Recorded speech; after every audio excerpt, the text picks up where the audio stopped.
We're starting.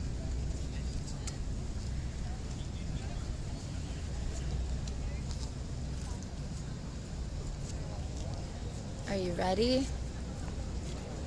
What does the whiteboard say?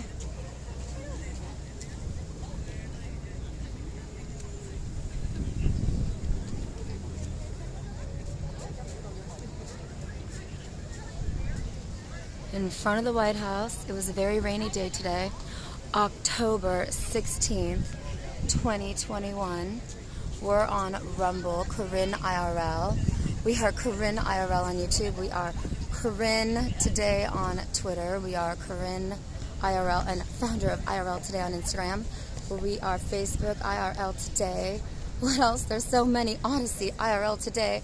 I wish I was in Las Vegas with Killstream, Ethan Ralph. With the CEO of Odyssey, what's up? Please give me the ability to have a live stream longer than 3.5 hours because I like to stream on and on and on.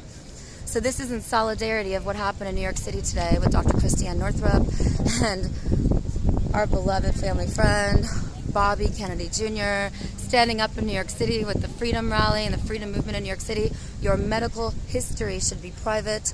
No medical mandates ever. What's up, Joe? Are you ready? I'm going to be in this live stream. Are you guys excited? You can finally see. And this is the professor, y'all. He's taught me so much since I've been live streaming in Washington, D.C. And I'm so grateful to have him. Professor, start. All right. I'm here to help. Yes, so we've come to the White House today to announce a great victory for the people of America and the people of the world. In fact, there have been several such victories just within the last week. First and most important, Delta Airlines has backed down from the unlawful vaccine mandate that they were attempting to enforce on their workers. What's especially interesting about the Delta case is that Delta Airlines claims that 90% of their employees have taken the shot, and yet they backed down from the mandate anyway, showing that they could not afford to lose even that 10%. The reality is probably that fewer than 90% are actually vaccinated anyway. And so they backed down in a way to try to save face, but it is a major victory for medical freedom. In addition to this development with Delta Airlines, we also see that the French Senate voted down by a margin of approximately 80% to 20% a proposal to make COVID vaccination mandatory for all French people as a prerequisite to participate in society at all. This was voted down decisively, and so we see that blows are being struck for medical freedom, and blows are being struck for the idea that your body must be your choice, especially as it relates to vaccines that don't even fulfill all of the promises that were initially made. Why is it so important to defeat these mandates? Well, first and foremost, we've got to defeat the mandates so that people remain the owners of their own bodies. If you do not have autonomy over things injected into you, then you are not a free person. You lack sovereignty over your own body. So that can't be allowed. The other major piece is that the stated rationale for the mandates utterly fails when you look at the actual data. We have from Rochelle Walensky on August 5th of this year, the statement that as a result of the Delta variant, COVID vaccines, quote, can't prevent transmission anymore. This is from the director of the CDC within the last couple months. What we also see from the CDC, released just about a week before that statement, was an admission, and this was covered in the Washington Post and other publications, though it was originally released by the CDC, that vaccinated individuals infected with Delta may be able to transmit the virus as easily as unvaccinated individuals. So what you see here are two different sources, both from within the CDC, the director herself and a report that was issued by their lower level employees. And it's a consistent message that the initial promise, and this promise, by the way, was repeated as recently as April 2021. In April of this year, Director Walensky triumphantly declared, and I quote, "If you've gotten the vaccine, you cannot transmit COVID." That's what she claimed. That was based on preliminary data that quickly fell apart because over the intervening summer, so many statistics emerged that cast total disrepute onto the inflated claims the vaccines have been shown neither to be highly safe nor highly effective. And the most important illustration of this was a major CDC study from Massachusetts that came out over the summer. What they found when they looked at Delta cases in Massachusetts was that although only 65% of the Massachusetts population was fully vaccinated, 75% of the Delta cases occurred in the fully vaccinated. This is from the CDC's own figures, which were released in either June or July this year. What this shows is that if you've had the vaccine, not only does it not prevent you from getting Delta, but what that data would suggest is it may, by some mechanism we don't understand, make you more susceptible to Delta. Because what that data shows is that vaccinated individuals, specifically fully vaccinated individuals, made up a disproportionately large number of COVID cases, specifically Delta cases. And this is based on the entire state of Massachusetts, data gathered by the CDC themselves. So then you have to ask yourself, if the actual data that the agency is publishing contradicts the public-facing narrative, you've got to ask yourself why. And tragically, one doesn't need to look much further than the bottom line. It was reported in May of this year that there have been 9 new vaccine billionaires created just since March of 2020. The amount of money that is circulating in this industry has been estimated to be more than $100 billion for the COVID vaccines alone. What further adds to the profit motive is certain vaccine makers made high-profile pledges that they would not profit. But when you look closer at those pledges, they pledged not to profit from the initial injection series. This means that even for companies that made that pledge, the boosters will be pure profit. And there is no science to support the use of the boosters. The study that's been cited for these boosters, the large study that was done in Israel, dig a little deeper. That study was terminated after 12 days. The study used to justify the boosters lasted 12 days, and you can verify that yourself. That's not science. That's a sick joke, and it's a mockery of science. I also want to point to a peer-reviewed study that came out August 30th. This was put out by a team of scientists, one of whom is at the University of California. What this peer-reviewed study found was that for 12 to 15-year-old boys, the vaccine was 3.7 to 6.1 times more likely to maim or kill those young teenage boys than COVID itself. This is not according to me. This is according to a peer-reviewed study, and one of the scientists on it was a University of California scientist. For 16 to 17-year-old boys, it is not as dangerous, but the vaccine is still 2.1 to 3.5 times deadlier than COVID for that age group. So what that creates is an extremely perverse situation in which young, healthy men, really boys, are being subjected to an injection that is more likely to kill them than the underlying infection itself for a notional benefit to protect the oldest and the sickliest among us. It's never really been explained why, if it's the vulnerable, the people with pre-existing conditions, and other people who are more prone to serious illness, considering that COVID does target those groups, why are there lockdowns for general populations, and why are vaccines being mandated for people in demographics where the science shows that the shot is much more likely to hurt them than the illness itself, if they even get the illness? And in fact, when you look at the leaked FDA slideshows, I'm talking about when the FDA Scientific Advisory Panel voted 16-2 against the boosters, and then Rochelle Walensky overrode them, and she forced the boosters through anyway. And when we look at that decision that was made, she overruled a 16-2 recommendation in order to offer a wider spectrum of use for the boosters. And yet, look at what these shots are doing to the young, specifically the young men in our society. And what's especially terrible about this is that people are being made to take these just to go to college, or in some cases to get a job and have access to basic privileges of society. This age group in particular, it's been decisively shown, does not benefit from the treatment. The treatment is more likely to kill them than the disease, so they're being required to get it anyway. That's not science. That's a form of political coercion. So we're here on behalf of medical freedom. Even if the vaccines did work as well as they said, they wouldn't be justified in mandating them. But think about it. If the vaccines worked as well as they said, they wouldn't need to mandate them. We can all look at this and see that it's a real stinker. It doesn't work. People who've been vaccinated are more likely to have Delta than the unvaccinated. And so the narrative that you get about that is that somehow the unvaccinated are a danger to the vaccinated. It doesn't make any sense. If the vaccines worked, they'd be protected.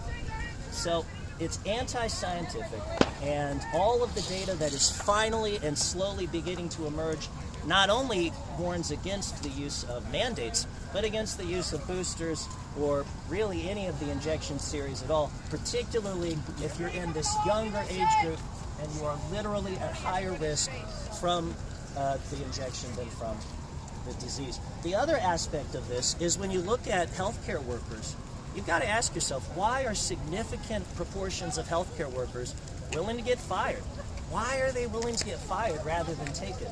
Because when you talk about nurses and doctors and others who've been on the front lines since March of 2020, that sure turned on a dime. One day they were the healthcare heroes keeping us all safe, and then the narrative shifted and they're being demonized to try to force them to submit to an injection. They're the ones providing medical care. If they don't want it, maybe we should listen to them. And science, after all, is empiric observation. And when you look at the people who are on the ground and have the most exposure, who are able to observe it firsthand, and you see large hospital systems that are scrambling to cover shortages because they are firing their unvaccinated workers, it is laughable. The people working in hospitals have been exposed probably to every strain of COVID under the sun. They've been exposed. They likely have robust natural immunity. There needs to be a way for those workers to demonstrate the presence of antibodies as an alternative to being forced to take a shot or end their careers. That's bullying, that's coercion. And people across the political spectrum should be able to oppose that, because you're never going to educate people into doing something and convince people that something is a good idea when you've got the gun of the government backing it up as an implicit threat. And bribes don't work either. You know, the absurd bribes, the lotteries, the free Krispy Kreme donuts, all of that. They just looked into all of that within the last week, and they found that there was no measurable impact on vaccination rates at all. And this is because we've been treated as just sort of people to be manipulated and controlled. It's not an actual dialogue or a discussion. When the response to questions about efficacy and safety is to say that you are morally bad, that you want to hurt or kill other people, nobody wants to do that. But what we're trying to preserve here is a space for dissent. The right to dissent is essential. The First Amendment does not get waived during wars. It doesn't get waived because of terrorism. It shouldn't be waived because of a pandemic either. If you allow the government to trample liberties when there's a crisis, then you'll find that the government sustains a perpetual state of crisis, which is what has happened in this country at least since the September 11th attacks. It's been one crisis after the next in which tragedies are exploited by the government systematically to strip away what few liberties we have left. So we're here in front of the White House to call on the people in this country to say enough is enough. Don't take the vaccine and don't disclose your status. This is where some of the most exciting victories on this front are happening. The Baltimore Police Union has advised its members not to submit to Baltimore City's demand that they disclose their vaccination status. And that's the right approach, because really the issue is that the disclosure of confidential medical information is being turned into a precondition of further employment. That's not the American way. And what we see is that police unions are finally standing up. In both Chicago and Baltimore, you have police unions saying, we will not disclose the status of our people. Okay, let's move to the road. On the road? You want us on the ground? On this road? Yeah. Okay. Yeah, we can get yeah, the that's okay. So what is this? This is a federal sidewalk or a local sidewalk? Park police box. You can't be on there unless you continue. Okay, got it. Okay. Okay, hold on. Okay, thank you. Thank you. Okay, I'll do it. You can stop. All right, cool. Okay. I knew there was some type of, I couldn't remember what it was though. Yeah. Okay. Well, Go that for was it. pretty Do you mild. want all of your papers? Yeah, let me grab the papers. I'll look at some of my notes on these. So today we're standing in solidarity with the people of New York City, because one of the most banned men in the world is Robert Kennedy Jr. I'm one of the most banned women in the world, as you all know. And today we're standing in solidarity with New York City. They had Dr. Christiane Northrup, who's one of the greatest doctors in the world. Shout out to Dr. Christiane Northrup. No. Shout out to Dr. Christiane Northrup. I don't care if you take the vaccine or not. I just don't want you to tell me that I have to do what you want me to do. And I want my medical history private. And I want to make sure that everybody knows that whatever you take into your body, I think you need to talk about that. Well, you need to really talk about what you said. Well, that it could be something that really alters. well, here's the fact You know what about I'm it. talking about? Well, I I'm do. scared to talk. I'm so censored. I do, but there's something that must be said first. Okay. Another major peer-reviewed study came out September 30th. Okay. And according to this peer-reviewed study, and this is a direct quote from the study, This is the professor. yes, increases in COVID-19 are unrelated to levels of vaccination across 68 countries. This study looked at 68 countries, and they looked at almost 3,000 counties in America, which we've only got a little bit more than 3,000 counties. It was a comprehensive sample. They found by looking at 68 countries, and there that goes, that the COVID-19 rate is unrelated to the level of vaccination. This means the level of vaccination literally had no effect. There was no statistically significant impact at all. They might as well be injecting saline, but it would be a lot less harmful if they did, if they were injecting saline. Now, the way that these work, of course, the way that these shots work is they are a form of genetic therapy because mRNA is a form of genetic material. Explain that. And what it does, mRNA stand for? right, so that's messenger RNA. So we have DNA. As humans, we have DNA, which is 2 strands. RNA is only 1 strand, and that's what viruses use.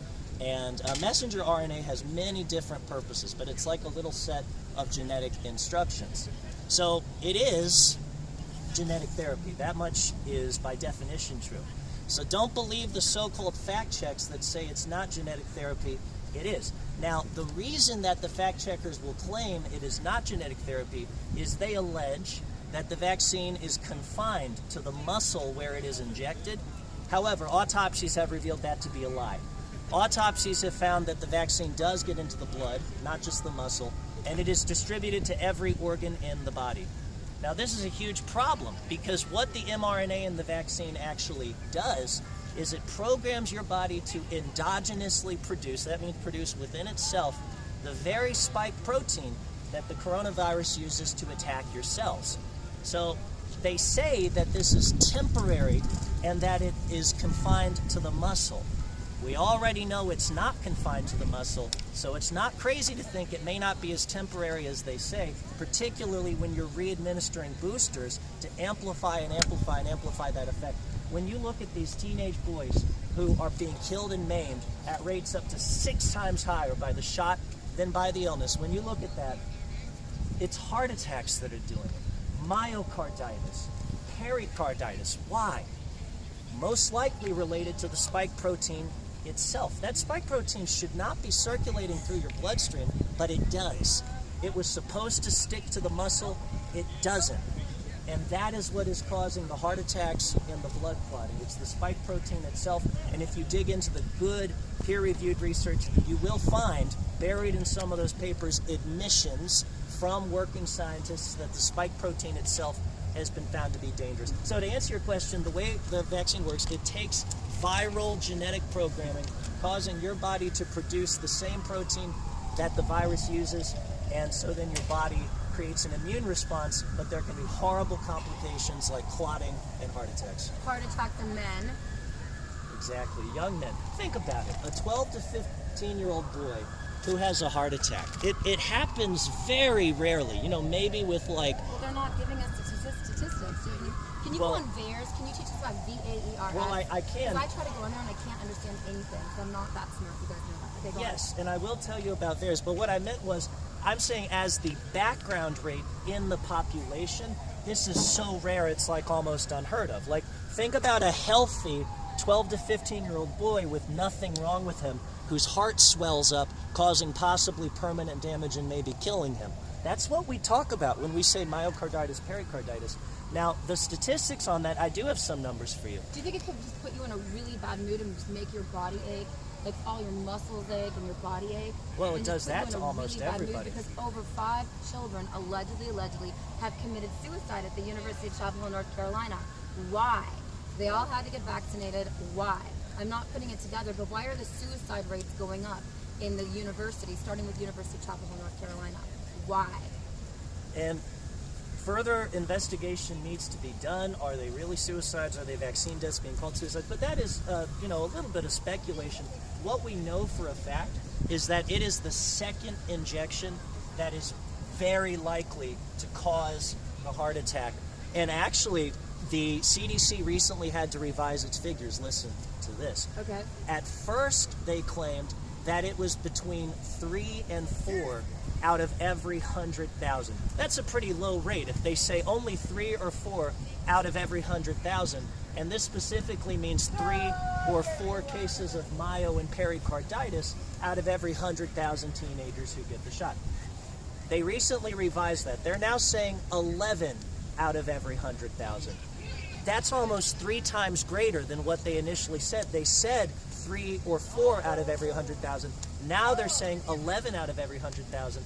And as the data continues to come in, that will go up. That's going to go up. Now, this is from the CDC director herself. So when she first announced, she claimed that it was only 30 or 40 cases of myocarditis out of every million shots. And that's the same as 3 or 4 out of every 100,000. That's what she claimed. But get a load of this. She said for every million teenage boys injected, every million, she claimed that there would be 30 or 40 cases of these heart attacks, but that it would save the life of one person. Are you hearing that? The CDC director, to try to make herself sound good, stated that you would need to inject 1 million teenage boys. You'd get 30 to 40 cases of heart inflammation along the way in order to save one life. She tweeted this out herself along with a Good Morning America clip that had her in it. She actually thinks that makes her sound good, which is stunning to me. And the only conclusion I can reach is people just don't know how to read numbers, because the idea that 30 to 40 cases of potentially permanent heart damage, that could ever be worth saving one life, is completely unbiased or unbalanced, and it's a determination government should not have the right to. Well, what's bizarre is that I went to the University of Chapel Hill, North Carolina in April to visit family members, and what happened is that I was walking through a public parking lot, and I found flyers everywhere, like hundreds of them, and they were just blowing in the wind, saying that the University of Chapel Hill, North Carolina would give up to $1,000 to anyone 18 to 25 to test the COVID-19 vaccination to see if it really worked. You'd think. So the bottom line is, why all of a sudden are there so many suicides happening at the University of Chapel Hill, North Carolina? That's so true. I'm not saying anything because it would be irresponsible for me to try to say anything, but I'm watching that very closely. And everyone knows my number, 917-287-1314. I show you the news and I expose things that no one else has the courage to do.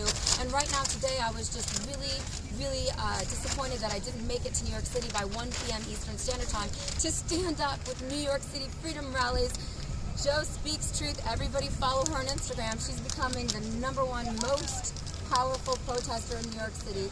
And Robert Kennedy Jr. and one of my favorite doctors in the world who I wish would see me, Dr. Christiane Northrup, will you take me as a client? I'm going to need you. I'm on the front line standing up for you. Our First Amendment doesn't exist. I'm an American mother, and I'm getting censored just as much as you are. So I can't even show you guys what they were saying. What I'm going to tell you now is what they're telling you, because I can't show you Dr. Christiane Northrup. I can't show you Robert Kennedy Jr. I can't show you, they're 2 Democrats, and I can't even show you because they're censored so much. And I'm part of the most censored women in America with you, 12 people who are censored the most. And another one is, I won't even say because I'm Dr. Sherry Tempetti. There are doctors across America trying to tell you that this vaccine is not just an inoculation. This vaccine could change your, say it, I'm too scared. I'm too scared to change your makeup. Just say it, say the right words, I'm too scared. Genetic this makeup. is the professor. That is a risk, and I wanted to highlight yet another risk that has real evidence and proof for it. This is from an article in Politico published Thursday, October 14th. October 14th, so this is the cutting edge from the scientists at the highest levels of our government. Here's what they said. FDA regulators at the meeting, and by the way, this is the meeting where the FDA approved the Moderna boosters. Okay, so this just happened. And it says FDA regulators at the meeting admitted they still are not entirely sure how to measure how well and how long the shots work. Really take that in. The FDA, which is supposed to be responsible for ensuring your safety as it relates to all medical treatments, and they're also supposed to evaluate efficacy, both safety and efficacy. This quote reveals that they have evaluated neither. We've had these available to the public for 10 months now.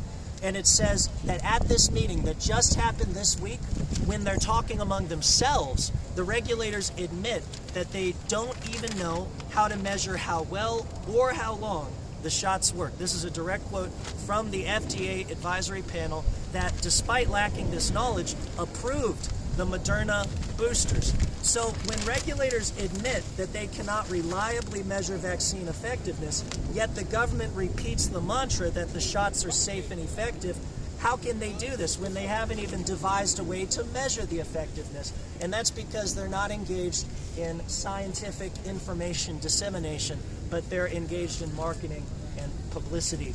And it is totally inappropriate that the government, despite not even knowing how to measure the effectiveness of the shots, is seeking to use the gun of the government to mandate the consumption of a privately created medical product. And it may well, the genetic therapy may well have lasting effects. We don't know because the long-term studies were skipped, both in the initial development stages and in the ongoing booster stages. We truly have no idea what the long-term effects will be because the treatments have not existed in the long term. So the FDA has only approved the booster for people over what age? Well, so the FDA recommended the booster for people over 65 and for those whose jobs supposedly put them at risk. The main issue there is the definition of a job that puts you at risk can easily be stretched to mean any job that involves interacting with the public. So it can become a backdoor way for companies to use government pressure to inappropriately coerce employees into getting the shots. Because that's what you've really got to think about this. What kind of a relationship do you want to have to your government, to your employer, and to all the institutions of society?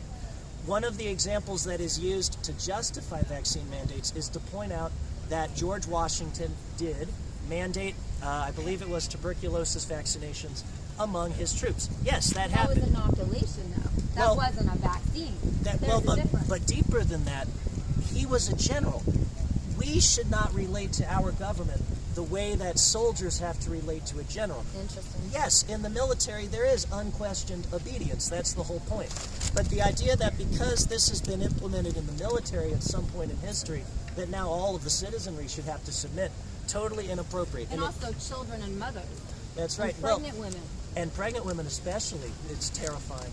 And it's a question of what kind of relationship do you want to have? Do you want to be a slave? Because if you don't have autonomy over your own body, if you don't have the say-so of whether to get an injection or not, that's it. That's it. What right do you have that you won't allow to be stripped away from you at that point? So this is a matter of rebalancing the power. The large institutions are out of control. You look at what happened in March 2020, the small businesses were forced to shut down, consolidating even more power among Amazon.com, among Walmart, and among Google wants to rule all of us now. Well, that's right. And YouTube just announced, I think, last week, that any so-called vaccine misinformation video, they're just going to take it down. And of course, what they call misinformation is anything contrary to the established narrative. So it's not about the pursuit of truth. It's about controlling discussion and narrowing the possibility of dissent, which is inimical. It is not compatible with living in a republic, living in a representative form of government where the power flows from the people. That's what our founding documents say. It's gotten all mixed up. And now the people are being squeezed between government and corporation. And who is on the people's side? The only thing that's on the people's side is the truth. The truth is, the shots don't work. They don't prevent transmission. And because they don't prevent transmission, there can be no justification for a mandate. After all, with a mandate, the stated rationale is that if you don't get the shot, you can infect others. But what all of this data reveals is that even if the vaccines do reduce the severity of the illness, they do not reduce the likelihood of transmission. So there's no public health benefit. If they can't prevent transmission, then any justification for the mandate falls away, because it is not valid for powerful institutions to try to control people's behavior, quote, for their own good. That doesn't work out. So it cannot be legitimate for the government to say, you need to get the vaccine so you don't get sick. What they are trying to legitimize is saying, you have to get the vaccine so you don't make others sick. You see the distinction there. So what happened with Delta? What happened with Southwest? What happened with all these corporations? Sorry to interrupt you. No, you're good. I like to interrupt. Well, they're folding, and they're folding because enough people are saying no, and they don't want to just completely shut down, so they're folding. And it shows that they really have no cards on the table. The president never even issued the executive order that he threatened to make. He never even issued it. The order still doesn't exist. Okay, so explain that. Biden has never made an executive order for what? For COVID mandates. He just said he was going to do it, but then he didn't actually make it. So there's no executive order that for people who own companies of over 100 employees have to make sure everybody gets mandated? That's correct. Vaccinated? Mandated, vaccinated? That so-called mandate was tweeted about, it was talked about, and it was never actually put into place. Wow. OSHA never issued the regulation. They may never do so. And it just shows what a shambles it is. It's all threats. They have nothing. They're not going to go door to door. I have friends who've lost their jobs in New York City who are healthcare workers and people who were teachers, so they're losing their jobs over this, and they don't have money to pay their rent and their phone. Why is there no government subsidy? What happened to the EDD? What happened to unemployment? Why is there no unemployment if you don't get vaccinated and you get fired or lose your job? Where's the unemployment on that? That's true, and it's all part of making the so-called That's the most corrupt unvaccinated thing. not part of society, like we're not even people anymore. There should be unemployment for people who choose not to get vaccinated and lose their job, or they should be able to take funded tests every week to prove they don't have COVID. What else? Well, I mean, this is becoming a mess. We're losing money. Drive-by, get vaccinated. Well, I think it was a drive-by, get vaccinated. Well, the most important thing is for people to understand the vaccines do not work for the advertised purpose. They don't work. All the data actually shows that they do not work. Look at a peer-reviewed study sometime. Look beyond a headline. And that's the sad thing. They think they're following science. They're following headlines. The science actually contradicts all the headlines. Or maybe they were just sick of getting controlled, and now because they say that they took it, we don't know if people really take the vaccine or not. Well, how do we really know that Biden got the vaccine? How do we really know he got the booster? I noticed on his schedule, the moment he got the booster, he had no schedule the next 3 days. He was like, yes, there was nothing he was doing. And today he's allegedly in the White House. But I mean, it's almost impossible to tell if anybody's in that White House. Why are the flags at half-mast today? I think it's because it's Fallen Police Officers Day. So today Biden spoke at 12 noon at the U.S. Capitol about fallen police officers, and we respect everyone. But none of us want to live in a totalitarian police state. And, yesterday in front of the U.S. Capitol, an independent live streamer named Carla Cote got arrested by the police, and she has New York press passes, and that's unacceptable behavior, and it's not okay to arrest independent media is not okay, especially at the Capitol or anywhere in Washington, D.C. So we have no First Amendment.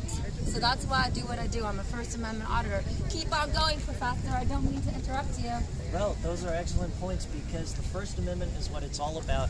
If we start letting the government restrict even just one little area where they say no, this is too dangerous. You're not allowed to speak freely here because your speech is dangerous.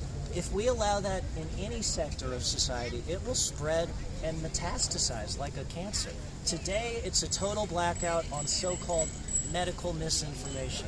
They're doing the same thing with people who have skepticism about elections and anything else that's inconvenient to the establishment. So the right to dissent is essential to maintain a republic. Otherwise, it's not a republic, it's totalitarian.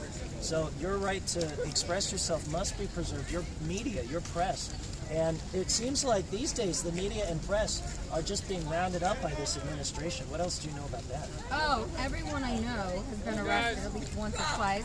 for being independent media. And this whole last week, because it's Indigenous Peoples Week and it's Climate Change Week, and it was the most amazing week I've ever seen in Washington, D.C., I've been up since 8 a.m. every single day just trying to figure out what I should live stream and what I shouldn't live stream, because I'm a live streamer and I have morals and values and ethics, and I don't want to show certain things. But what I did see is that the police, all types of police, from Homeland Security Police to Capitol Police to Washington, D.C. police, were too aggressive with the media.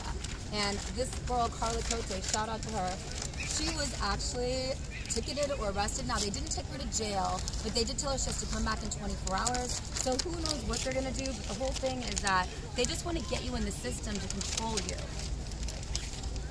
So keep on going.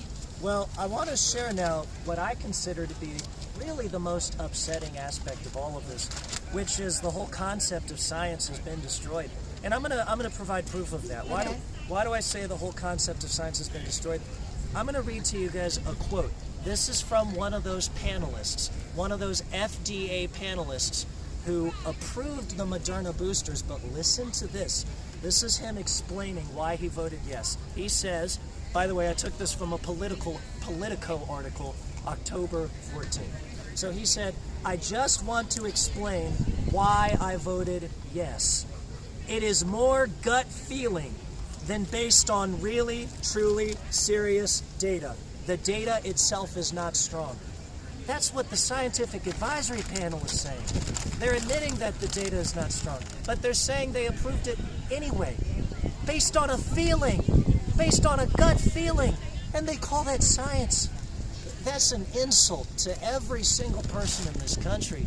This is our government that is supposed to serve us, and instead, they've killed the whole concept of science, they've skinned it, and they've wrapped themselves in the skin, trying to turn science into some kind of a false god, where when they say the science has changed, the science has changed, and that's their excuse for all manner of mischief. It's not the science that changed.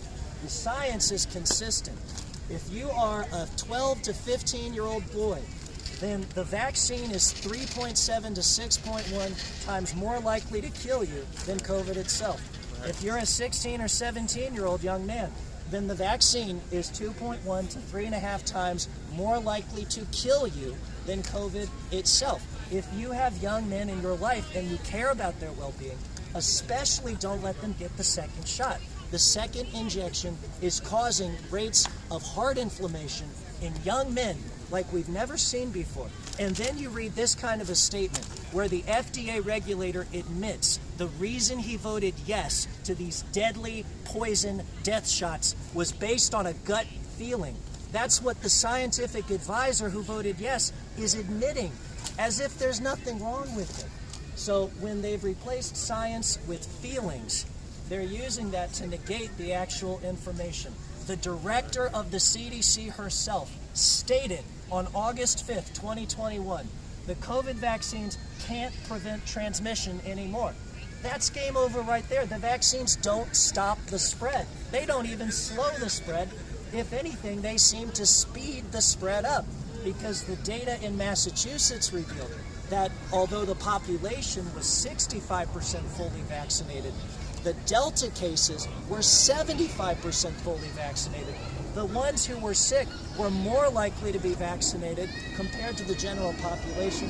It's horrifying. So we've got to look beyond the headlines, because what has happened is the American medical business is running amok.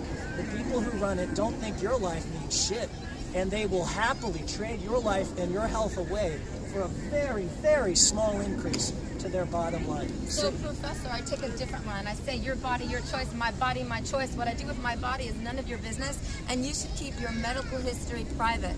HIPAA laws are meant to keep what you do with your body private. But go on.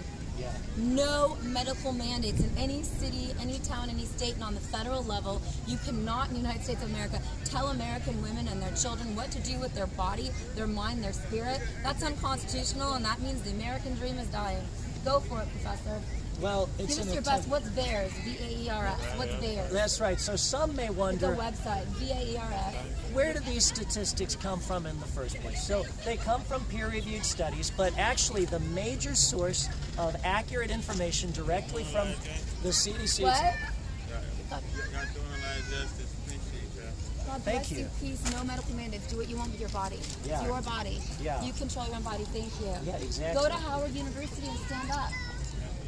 Oh, God yeah, bless they got you, a protest peace. there. Yes. Thank you, man. We The appreciate kids it. at Howard University are protesting right now because they don't have housing because President Biden cut the housing budget, so the kids are homeless at Howard University. Not all of them, but a lot of them. And so they're protesting intense. 24/7 at Howard University. So stand up, Howard University. Shout out to all y'all. I'll be coming your way. Howard University needs a win.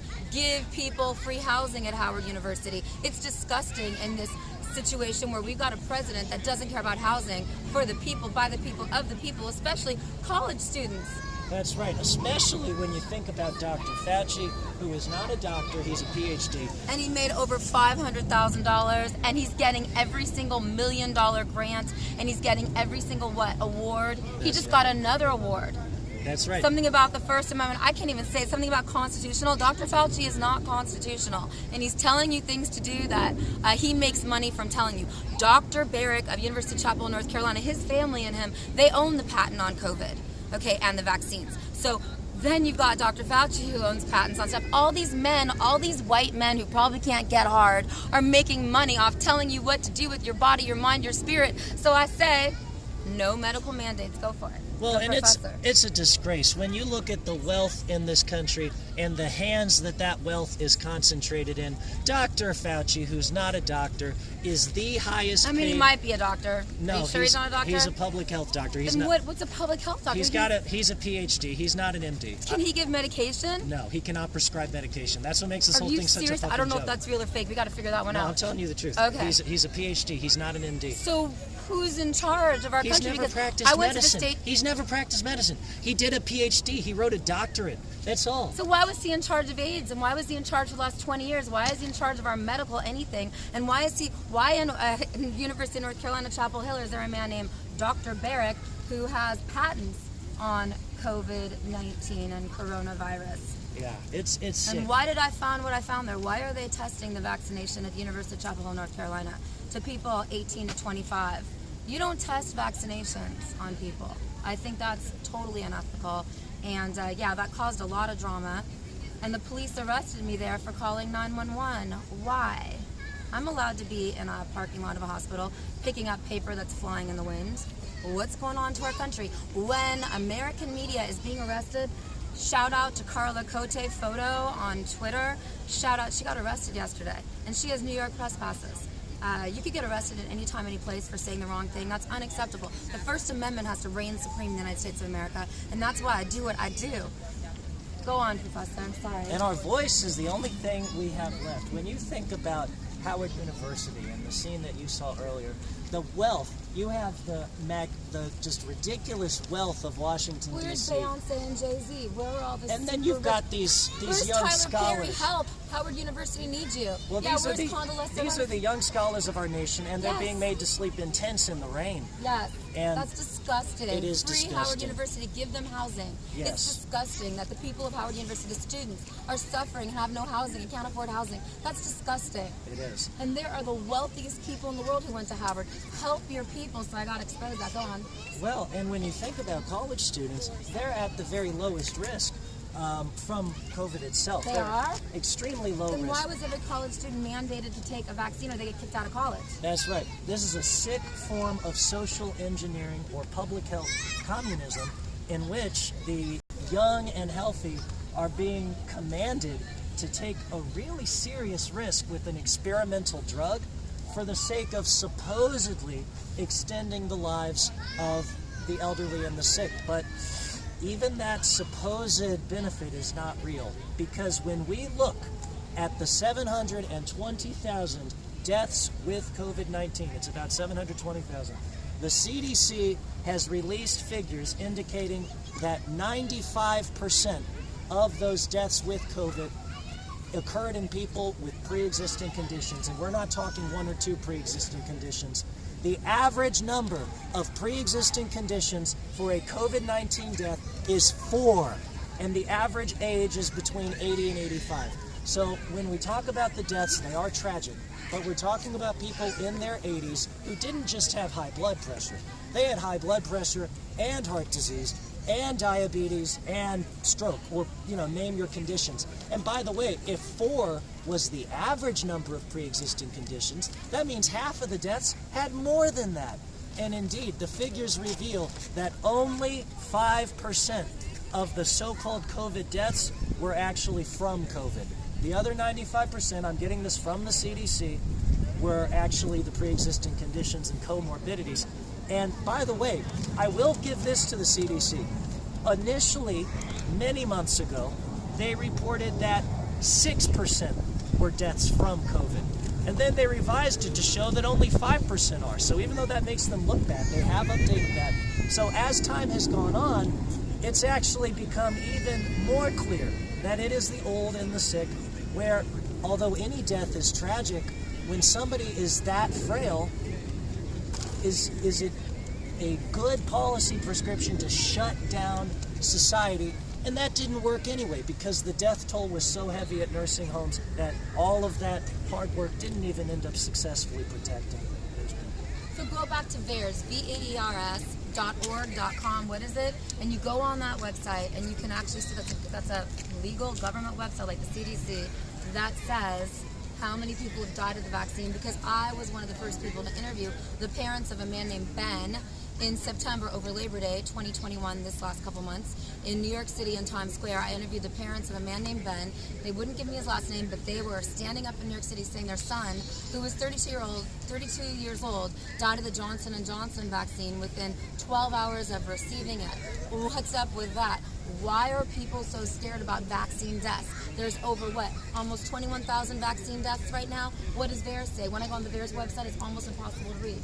Well, that's right. The main VAERS website is extremely difficult to navigate. The good news is that there is Open VAERS. So VAERS is the Vaccine Adverse Event Reporting System, and Open VAERS, OpenVAERS.com, is updated regularly with the latest CDC figures. As of October 6th, there were more than 25,000 deaths from all vaccines, 16,000 of which were from COVID vaccines. So that's actually way more than half.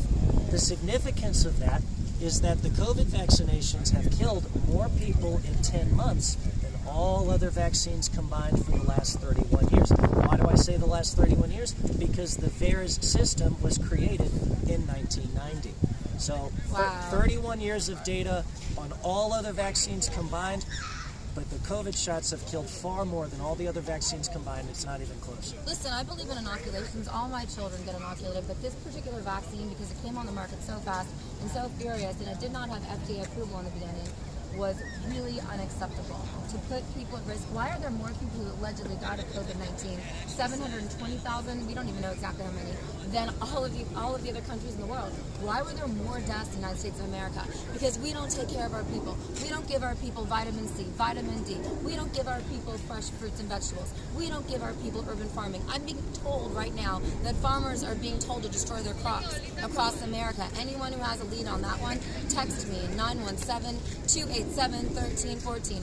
American farmers are being told to destroy their crops. Our food is being controlled by what? Some crazy governmental agency. If I grew an apple in my backyard, I couldn't sell it or give it to you without government approval. That's disgusting. Urban farming should be number one, and we should be able to eat the food that's really high quality. Like the indigenous people, they grow wild rice, and when they can't grow it, it's unacceptable. Everyone should be able to grow food so they can eat and drink and have fresh water and food. And that's the problem with America, and why I do believe that more people died in America of COVID, because we don't get access to vitamin D, vitamin C, the vitamins and minerals that it takes. Why haven't they made a packet of pure vitamins to hand out to the people, by the people, for the people, other people, more or less? Why don't they give people free cloth masks? The paper plastic masks, you know how much money have been made on the paper plastic masks? Do you know how many business deals I could have done since last March? I could have made triple, quadruple. It was at $40. I could have made it at $400 now. Moderna stock, I could have bought and sold Moderna stock and made millions. I could have bought and sold and created paper, this makes me so angry, paper plastic mask deal. I could have made millions and millions of dollars off the COVID coronavirus, and I didn't. So any elected official who's made money, any elected official who has family members, any elected official who has factually not true. It's all factually true. Any elected officials who have husbands, wives, children who made money off the COVID-19 crisis, anyone who's wearing a paper plastic mask, those are unrecyclable, they're unbiodegradable. Those things are going to end up destroying our climate more than any human waste, more than any fossil fuel, more than any single cow. The paper plastic masks that are littered everywhere, that are unbiodegradable, and you cannot get rid of them. You know what I'm talking about. That's true. Those masks that they made us wear are everywhere, and those are going to clog a lot of, how do I say this right? I'm scared to talk, you guys. Can you believe Corinne, I'm scared to talk. They're going to clog our sewer systems, and they're unrecyclable, and they do not biodegrade. So what's going to happen now? We are in the biggest environmental crisis we've ever seen because we got rid of plastic, and now it's back on your face. You have to wear plastic on your face now. So what are we going to do? Well, this COVID-19 thing seems like it was planned to make a lot of old white men who can't get hard, or men and women who I don't even know, have only care about money. This is about a cult of people who only care about money. They want to make money off our suffering, and that is disgusting. And that's why I'm standing on a street corner on Friday night in front of the White House, because it rained all day, so we couldn't do this till now. It's actually Saturday, sorry. And doesn't matter what day it is anymore, because I'm just disgusted with what's going on in the United States of America. Go, Professor. Well, that's right. And anybody, I'm a live streamer. Yeah. if you want to protect yourself, because this may all be news, if you have been sort of following the news but maybe not too engaged, you probably had no idea that the vaccines literally don't work, and they literally don't work. They don't do what they're supposed to do. So as a result, you may be thinking, how can you protect yourself? And there's a great way of doing it that doesn't require buying some specific brand of products. Rather, it's called Zelenko Protocol. That's Zelenko. And he's a doctor who provides the daily doses that you should take of vitamin C, vitamin D, zinc, and CoQ10. Those are the four. Vitamin C, vitamin D, zinc, and CoQ10. As for the exact dosages of each one and when to take it and how much to take, look up the Zelenko Protocol. I'll spell it once more. Zelenko. That is real protection, because what that does is that the CoQ10 allows the zinc to get into your cells where it prevents the virus from even reproducing. Zinc kills viruses, and this particular combination of vitamins allows the zinc to be available to your body so it can actually do good. Now that's proven science, and it actually works against all respiratory viruses. So if you start to feel sick, the Zelenko Protocol, it's cheap, easily available, over-the-counter vitamins that have proven virus-fighting action. Other countries, including, I believe, at least one province in India, it was like the Uttar Pradesh province or something like that, they have actually been issuing these kinds of kits to their citizens. They really are. And it may not be the Zelenko Protocol, it may be an ivermectin kit, or it may be a hydroxychloroquine kit, because there are so many proven options. And you might say, if there are so many proven options... You're not a doctor, you're just a professor, so how do we get anything? Well, it's all over the counter, is what I'm saying. You can call or contact America Frontline Doctors? Really? It's all over the counter? Yeah, you can contact America Frontline Doctors if you want to get ivermectin or hydroxychloroquine prescribed. But that's not what I'm talking about with the Zelenko Protocol. I'm not providing medical advice, because the Zelenko Protocol is publicly available, written by Dr. Zelenko, and it's just vitamins. It's just suggesting certain doses of vitamins. So, and when I say that there is proven virus-fighting action, notice I said virus fighting. I'm not claiming anything is a cure, nor am I promoting any particular product. But what we can say, and what is safe to say, is that these natural vitamins, the zinc, vitamin C, vitamin D, and CoQ10, can disrupt viral reproduction and may be beneficial in the case of respiratory illness. What else do you want to say? Well, so that's the treatment that you can have recourse to. Now, what about... Did you get COVID? Do you know anything about it? Because I think I got it in October of 2019. I was dating someone, actually, who just came back from the Wuhan plane, China, and I was invited to go there. Because I've always known that China does not really respect American women. So what's really going on here? Let's go to the deepest. Is someone trying to silence us, white all-American people? What's going on here? What is critical race theory? What's going on here for real?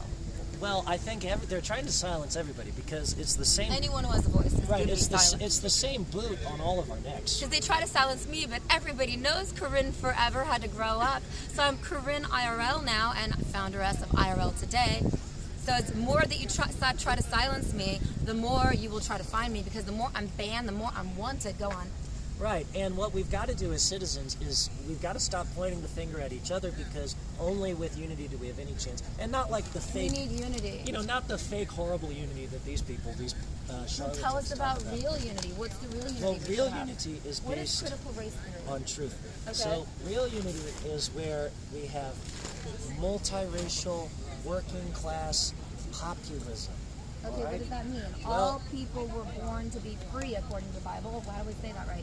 Well, and according to our Constitution, it says all men are created equal, so we are all equal before God, and therefore we should all be What equal about women? Should women before the vote? law. Have the right to vote? Women should have the right to vote. Should women have the right to vote? Well, women do You don't have the have right to to. Exactly. So anybody who So doesn't we want need women to women have the to right vote to with us. We vote need is men not to on vote. my side. We need women to vote. We would like everybody to vote. So, If voting's not corrupted, go on, speak truth to power. well, we just have to say no to mandates, because at the end of the day, you own your body, and a sort of public health communism that says you have a duty to take a treatment that's of no proven benefit to you for some notional benefit to society. It's a scam. It's a scam that was come up with to enrich the pharmaceutical companies with treatments that don't even work. 9 new vaccine billionaires have been created, and the COVID vaccine industry is estimated to be larger than a $100 billion business. So what we see with that is that the people of this country are all groaning under the same sort of oppression. We're all being faced with the same threats of firing, and I have friends who have been fired in New York City, so I stand in solidarity with the freedom movement in New York City. Everybody follow Joe Speaks Truth on Instagram. well, and there's at least one major hospital system that this came out in the news in the last couple of weeks, canceled a woman's kidney transplant because either she had not been vaccinated or the kidney donor had not been vaccinated. So that's the intentional deprivation of life-sustaining medical care for the sake of coercing or bullying somebody into the consumption of a private medical product which enriches private corporations. What happened in Germany? And, well, in Germany, it's very troubling because they've passed a bill giving even grocery stores the ability to discriminate based on medical status.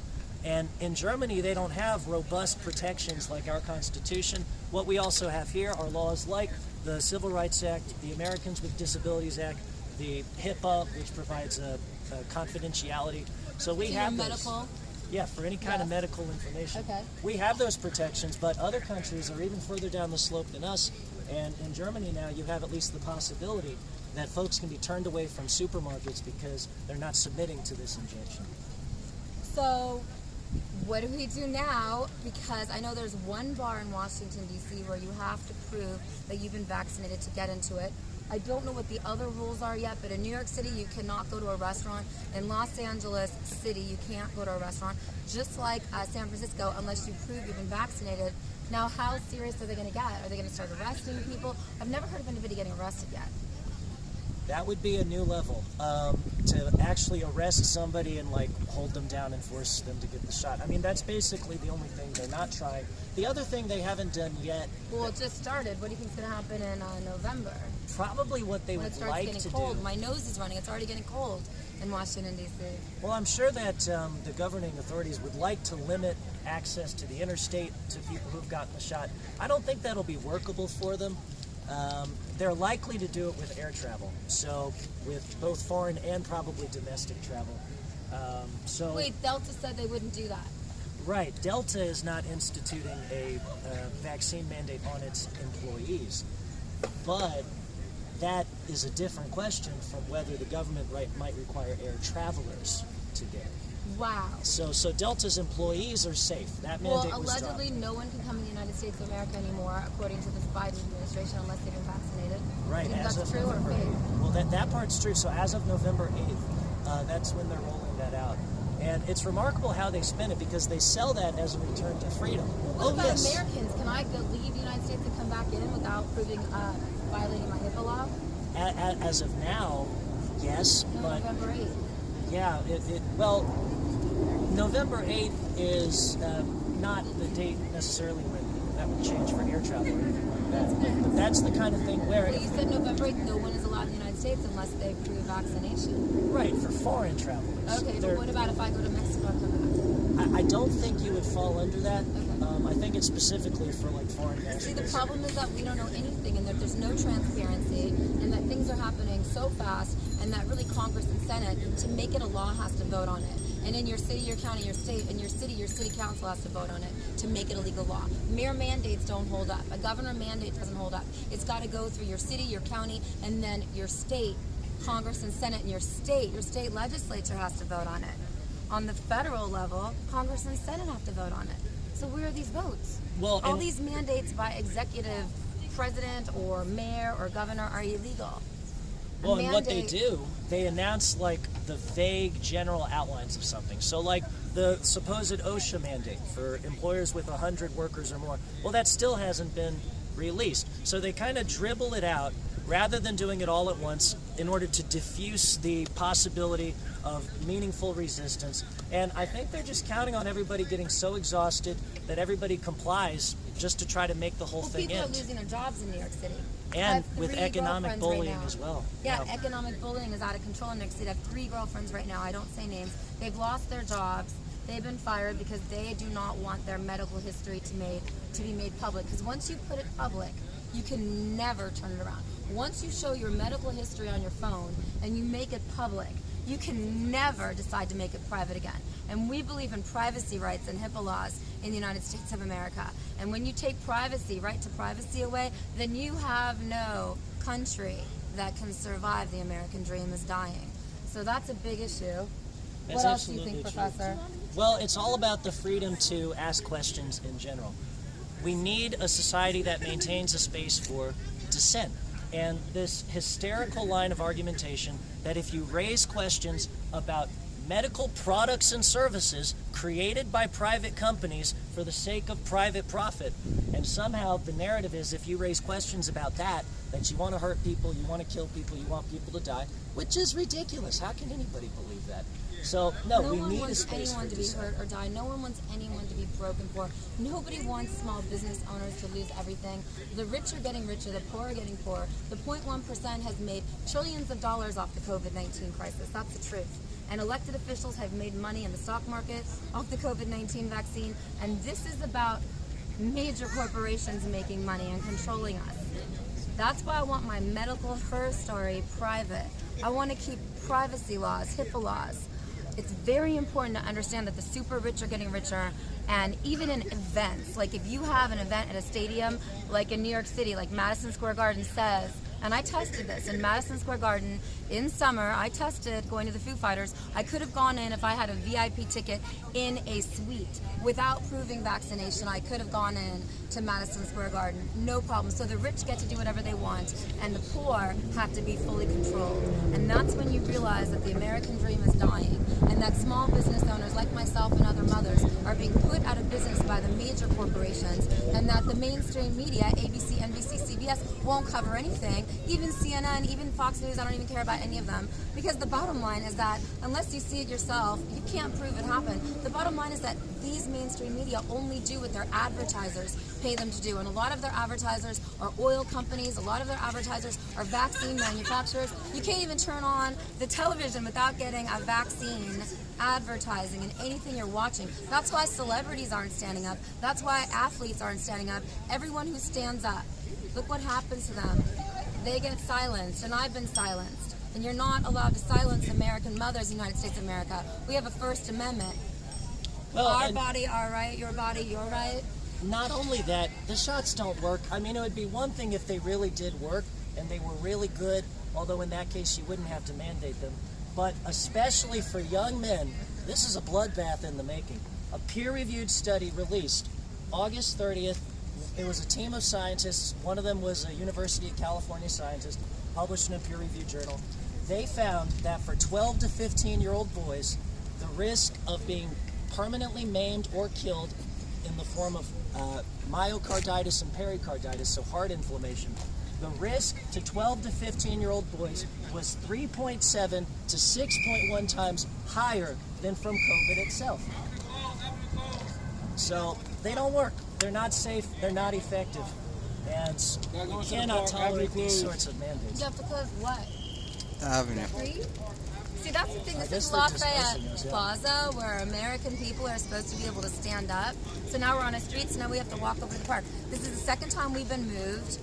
That's really bizarre. When the U.S. Constitution doesn't reign supreme and when you're getting censored everywhere you go, just follow this. Oh yeah, we can walk to the park. Yeah.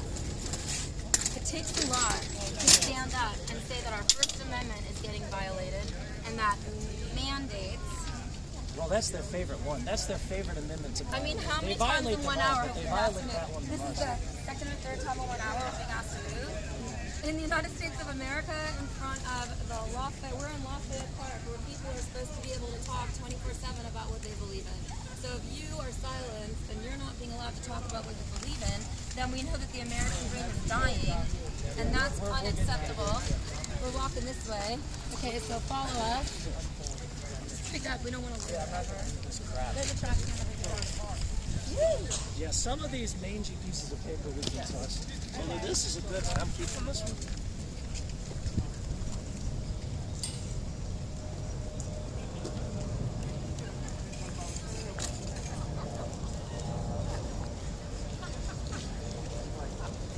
Oh my God.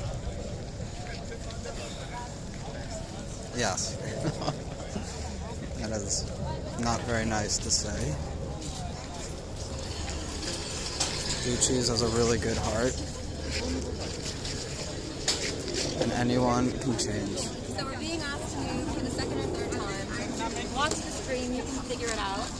But this is what it takes, and this is just the beginning. This is actually an amazing experience because this is the actual first official no vaccine mandate.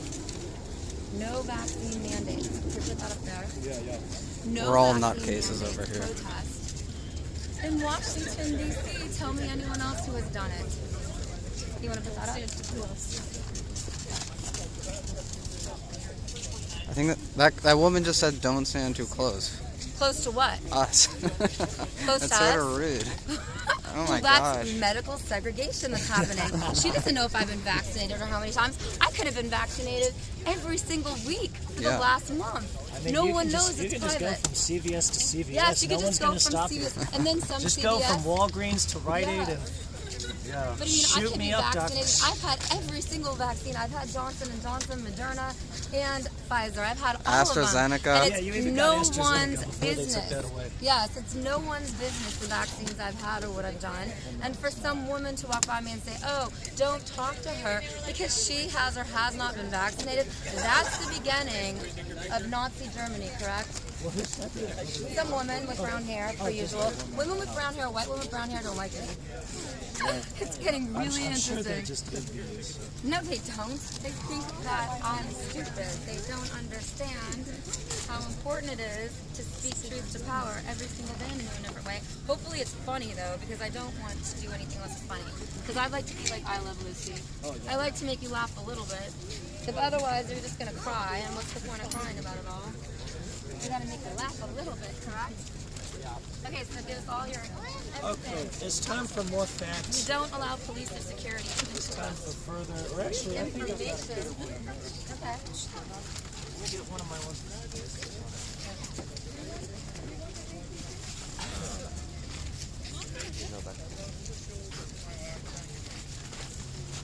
Oh, I need 58 seconds to lost too.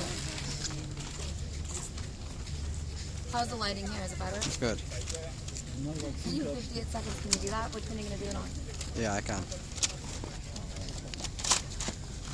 So of course, This is just a test. the main reason we're here is against the mandates, but I'm also No gonna, medical mandates. well, Your I want to body- make the case the vaccines don't your work body anyway, is your because that's private really the business. heart of the issue. They don't work anyway. Your body, your business. Yeah. Your body, your choice. That's right. Keep your medical history private. Once it becomes public, you can never change that ever. Sure is true. Well, and so the major peer-reviewed study that came out on September 30th looked at 68 different countries, and that included almost 3,000 counties in the United States, so almost every county in the U.S., as well as 67 other countries. What this found was that increases in COVID-19 infection rates are unrelated to levels of vaccination. That was true for all 68 countries that they looked at.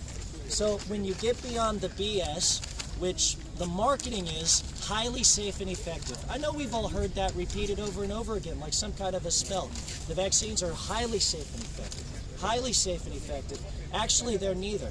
They're not safe because they've killed more people in 9 months than all other vaccines combined for the past 31 years. It's not even close. And that statistic comes from the CDC's own Vaccine Adverse Event Reporting System.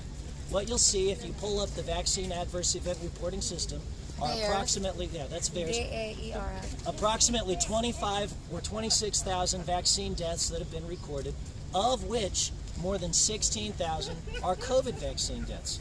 So when you look at this system that's been around for 31 years, and you see that of the 25,000 deaths total, 16,000, which is way more than half, are from the COVID injections, this demonstrates that according to the CDC's own figures, the COVID vaccinations have killed more people in 10 months than all other vaccines combined for the last 31 years. Now, you might say, okay, but is it worth the risk? Because after all, COVID-19 has purportedly killed 720,000 people. So you might say, even if the vaccines have killed 16,000, isn't that outweighed by the massive fatality of COVID-19 itself? That really doesn't hold up, because when you look at particular age groups, specifically teenage boys, and this is from a peer-reviewed study from August 30th, which was published by a team of scientists, including a scientist from the University of California. What they found was that among 12 to 15-year-old boys, the vaccine was 3.7 to 6.1 times more likely to maim or kill than COVID itself. By maim or kill, I'm talking about that was a really good pericarditis and myocarditis. Now, that is heart inflammation that can cause permanent damage, and that's easy to verify. It's a peer-reviewed study. So you've got to ask yourself at a certain point, are you going to trust the headlines of news reporting, or are you going to dig into the actual data yourself? And when you do, what you find will alarm you. For 16 to 17-year-old boys, the risk calculus is almost as bad. The vaccine is 2.1 to 3.5 times more likely to maim or kill 16 to 17-year-old boys than COVID-19 itself. Now, as a result, it cannot be justified to inject this age group with the vaccines because there's a demonstrable harm that's done to them. And so then you get into these social engineering arguments in which our self-appointed rulers basically arrogate to themselves the power to weigh lives against each other. And that's not right, to weigh the life of a 12-year-old or a 15-year-old or a 17-year-old boy and to say, well, maybe he'll get some heart inflammation, but it's worth it because we're saving the life of somebody else. That's not the kind of calculation government should be making, especially when all the data goes against their recommendations. Furthermore, with the emergence of the Delta variant, the CDC director herself, Rochelle Walensky, on August 5th, 2021, stated COVID vaccines can't prevent transmission anymore. This is a direct quote from her, and it was published on the CDC website. It was also covered in the Washington Post. So they don't prevent transmission. That gets rid of the public health argument, because if all the vaccine can do is make it so that I get a little less sick, but it doesn't prevent me from spreading it to others, that gets rid of the public health rationale for a mandate. The whole purpose of a mandate is to prevent the spread of infectious disease. You've got it right here from the CDC director. The existing vaccines do not prevent transmission, particularly due to Delta. I will take Johnson & Johnson. I will take, 1 week I'll take Johnson & Johnson. The next week I would take Pfizer, and I would take Moderna, and I would take them all. But I don't want any man to tell me what to do with my mind, my body, my spirit. That's my problem in life. I don't want any man to tell me what to do with my body. So my body, my choice, your body, your choice. is why I'm standing here. Go on, Professor. Well, that's right. And the element of personal choice is hugely important. But I do think the case has to be made that the shots don't even work. The shots don't even work. Vaccinated individuals infected with Delta may be able to transmit the virus as easily as unvaccinated individuals. This is from the CDC on July 29th. It was also published in the Washington Post at that time. We even have evidence about the whole mask issue, which is a major distraction, actually, because the integrity of your body is what's important. Wearing a mask really doesn't matter very much. Well, you have to cover your eyes. Illness goes in through your eyes. Well, yeah, if you really wanted to be safe, you have the you cover goggles your eyes. yeah, you could. Yeah. But even with the masks, with the Fauci emails that were uncovered with the Freedom of Information Act, back in February of 2020, Fauci was emailing with a colleague who asked him if she should wear a mask when she traveled overseas. He told her no, because the virus is too small and it'll go right through the pores in the cloth mask. That's what Fauci was saying to his colleague in February of 2020, and yet what was presented to the public was an argument in favor of masking. So they said one thing when they were emailing among themselves and something else entirely when they wanted to generate panic among the public. So what we have when we look at the actual data is a total conflict with the media portrayal. The vaccines have not been demonstrated to be safe. They've been demonstrated to be ineffective. And I would cite one more set of statistics to make that clear. Over the summer in Massachusetts, the CDC did a massive investigation of all the cases of Delta that they had tested in Massachusetts. What they found at this time, this was back in June or July, so Massachusetts was 65% fully vaccinated. It was one of the more vaccinated states. And I do want to specify fully vaccinated. We're talking about people who had both shots. So although the state was 65% fully vaccinated, among the Delta cases, they were 75% vaccinated. This means that the vaccinated were disproportionately likely to get sick. They were more likely to get Delta, not less. So now the only argument that can be made is that although they're more likely to get it, and although it doesn't stop them from transmitting it, that maybe it reduces the severity. But if all it does is reduce the severity, then the rationale for a mandate has collapsed. You can't mandate that people do something for their own good. You just can't. You could mandate something for the good of the people around them. But because it does not prevent transmission, the public health argument falls apart and the mandates cannot stand. No medical mandate. This is the first time, for some bizarre reason in Washington, D.C., that anyone has ever done a rally or a protest, and we were even going to do a little march. This is the first time in Washington, D.C. that anyone has ever done a no medical mandate. Why do you think that is, Professor? Why is there no one standing up in Washington, D.C.? New York City is every single day standing up because you can't get into a restaurant. You can't go inside in New York City unless you can prove vaccination status. And that's a violation of every single law of freedom. Well, I think the average person has the misconception that the shots basically work, that the shots are our ticket back to normality, and that we can comply our way back to But it's not just a one good shot, life. it's 2, 3, 4, 5, and then a booster. Right, and And that's I'll take all of them. I'm fine. I'll take all of them. well, right, I have no issue. but that's the first thing that sort I'm of ready to go. exposes. I've the had a great fallacy. life. I'm ready to go. I'll take every is- single shot and every single booster. It was supposed to be only 2 shots. Now it's 3 shots, and even Johnson & Johnson, which was only 1 shot for a while, Johnson & Johnson is pushing for approval of their booster. So even that's going to be a 2-shot series, and you can't comply your way out.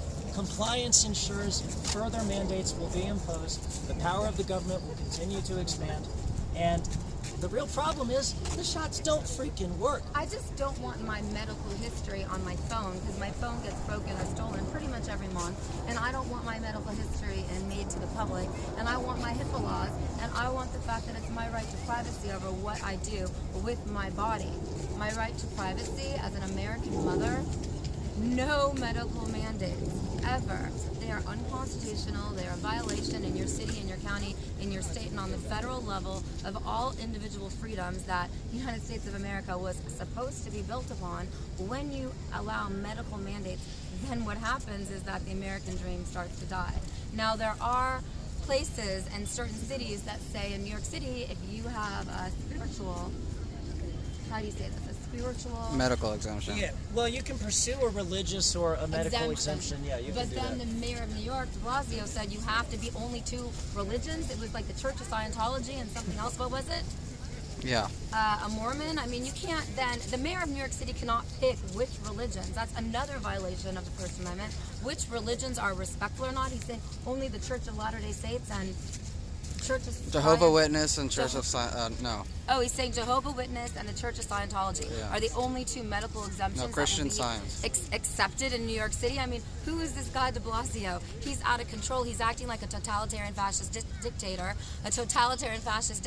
and he doesn't have the New York City Police Union on his team, and so he feels very, very frustrated because we don't even know where de Blasio came from. Why did he spend time in CIA-controlled territories like Nicaragua? Who is de Blasio, and why is that not even his real name? What is real and what is fake? We need full transparency in the United States of America with all of our elected officials now. Why is Nancy Pelosi, why is she and her husband, why are they allowed to make money on the stock market with stocks that she actually votes on?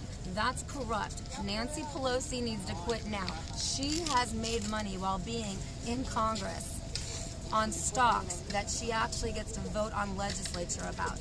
That is corrupt, and that's what we need to do. Start exposing those who are corrupt and inspiring all you young ones out there to run for your local city council, for your board, your county commission, for your state, for your Congress and Senate on the state level. And on the federal level, it's time to have new elections and get a president in there that actually was voted by the people, for the people, of the people. You got to make sure that these elections are not corrupted.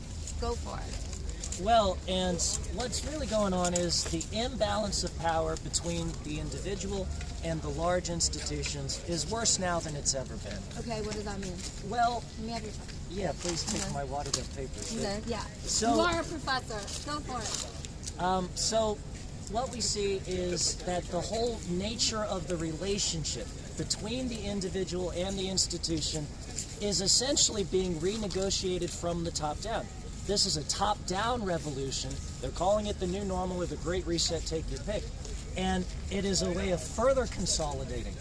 So it's a very strange sort of revolution in which really forces that already had essentially total control over the planet weren't satisfied with that, and so they demand more.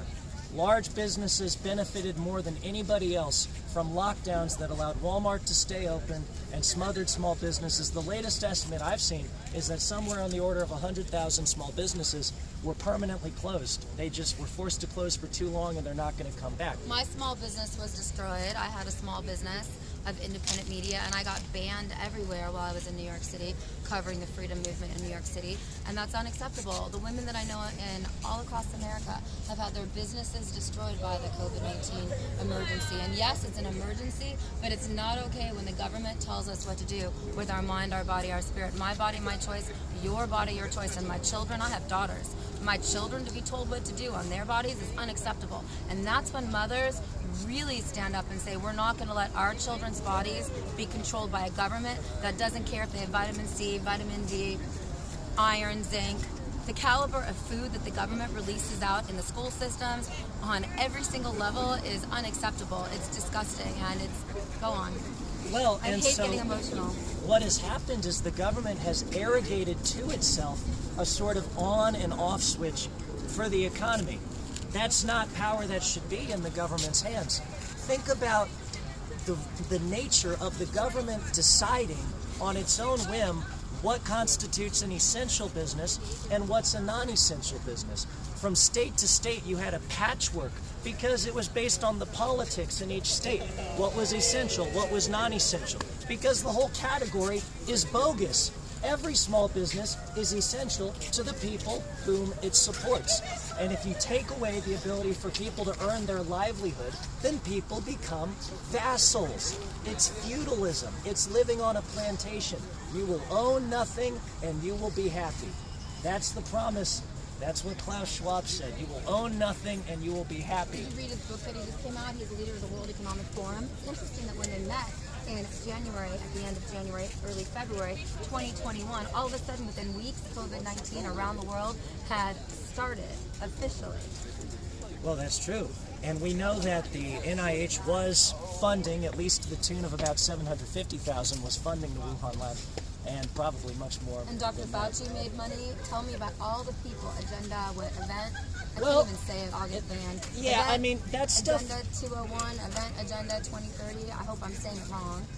That You stuff, get silence. it's in the background and it's important. But I think what people need is actionable steps to start reclaiming power to the people and to start reversing this trend of the centralization of power, which is intolerable. And the number one thing you can do is say no right where you are. Now, if you've already And had... you're going to lose your job. You can't go to school. What are you going to do? Well, but if you've already had one or two of the shots, it does seem that with each new injection or booster, the risk increases. Because with this study of the teenage boys, the rate of heart inflammation was vastly higher after the second injection. So even if you've already had one, even if you've already had two, even if you've had three, and if you've not had any bad side effects, just don't go back for more. Just don't go back for more. So that's what we can start doing. Why are they only studying teenage boys if they're asking pregnant women to get vaccinated while they're pregnant? That What's is a going on here? massive area of so little study. I mean, doctors are routinely recommending to pregnant women that they should get this. The stated justification is that COVID is more dangerous to the baby than the vaccine is, but the vaccines have not been around long enough to definitively state that. Besides which, even if the vaccine doesn't cause harms that are perceptible in the womb, really, you've got to follow those kids for a period of several years to make sure of whether it has any impact in the longer term. With treatments that, I mean, guys, it was called warp speed. How can you put something called warp speed into your body and think that that's a good idea? When people were saying, I'm not going to get the Trump vaccine, yeah, that was smart. What changed? It was rushed out to market by President Trump, who's about the farthest thing from a medical doctor you're going to see. And you're going to take that Trump warp speed into your body. Shoot me up, doc. Psh! Yeah, great idea. But it's not too late to stop. Don't go back for more. Don't feed into this bullshit compliance system. The shots don't work. Actually, that's the best thing that can be said is they don't work. They do seem to work by killing people at rates that cannot be explained away. 8,000 deaths in the U.S., 16,000 deaths around the world. Those are just the recorded vaccine deaths, and we're just getting started. Almost 21,000 reported. And there. Well, right, in the U.S., so it's 25,000 deaths total from all vaccines. Okay. And then in VAERS, we've got 16,000 COVID vaccine deaths. But bear in mind, VAERS actually captures data from all around the world. So the U.S. specific deaths are around, I think, 8,500.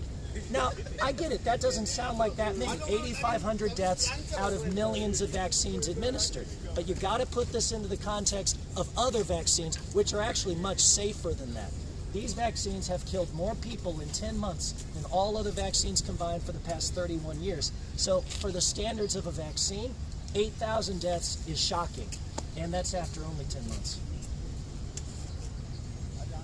Anything else you want to say, Professor? I've said most of it. We're in I'm losing my solidarity. voice, yeah. Okay, we're in solidarity with the people of New York City. We met in Times Square today at 1 p.m. and they stood up and they had Robert Kennedy Jr. speak and Dr. Christiane Northrup. Shout out to you both. You are censored just as much or more than I am, and this is why you got to join me on Rumble, Corinne, Corinne IRL. You've got to join me on Odyssey. I'm the founder of IRL Today, in real life today. This is all real, and that's why we do it this way, because I don't edit, and because I want people like the professor to speak truth to power, and because I want you guys to really understand the power of live streaming.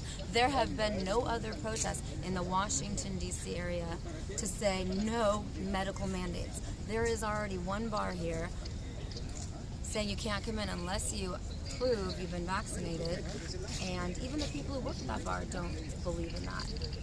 The bottom line is that unless it goes through your city council, unless it goes through your state legislature, unless it goes through Congress and Senate on the federal level, it's not legal. And we need to all follow the Constitution and respect our beloved United States of America if we even are going to even plan or even hope to have the American dream alive. Because it's almost impossible for me to make money anymore through this, and I don't know how other single moms in the United States of America are going to do this, but the federal government needs to start bailing out the single mothers in the United States of America. If they're going to close everything and require all these vaccines, they need to compensate the people, by the people, for the people, of the people. Shout out to everybody at Howard University. Shout out to what's going on at Howard University. They're in a 24/7 protest. Shout out to everyone across the United States of America. If you want me to expose something, I will. 917-287-1314. I'm based in Washington, D.C., but who knows what shall happen, because if medical mandates become the order of the day. I mean, I like the mask. It's kind of fun to wear, actually, but it makes it so that I have dry lips and I can't keep my lip gloss on. What's up with that? What's up with that? I'll take my camera now, yes. Are you good? You want to say anything else?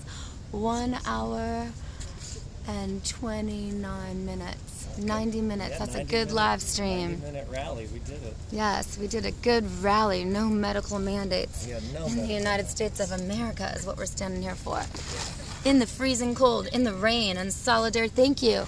In the rain and the cold, and solidarity with New York City. Your body, your choice. Your body, your We choice. stand My with body, healthcare my workers. choice. We stand with police. Yes. We stand with firefighters. We stand with sheriffs. Students. The students of Howard University are intense in the rain. That college is not taking care of its students. It's yet another large institution failing to care for the people. Exactly. All these institutions that don't take care of their people and their students, it's time to give out free vitamin C. It's time to give out vitamin D. It's time to give out zinc. Everything you need to make sure you don't get a cold. It's time to give all that out. Because everybody had the flu shot, and then all of a sudden, the flu got worse and worse and worse. So what's up with that? Please erase me in certain areas, moderators. Are you ready? You got to erase some of these streams. May the goodness bless your life. I will be back. Peace. Only goodness and peace. Yes, I shall be back soon. Join me on Rumble, Corinne, Corinne IRL, and IRL today on Odyssey. Thank you. Peace. So that was like a good test. Yeah. Why are the flags at half mast?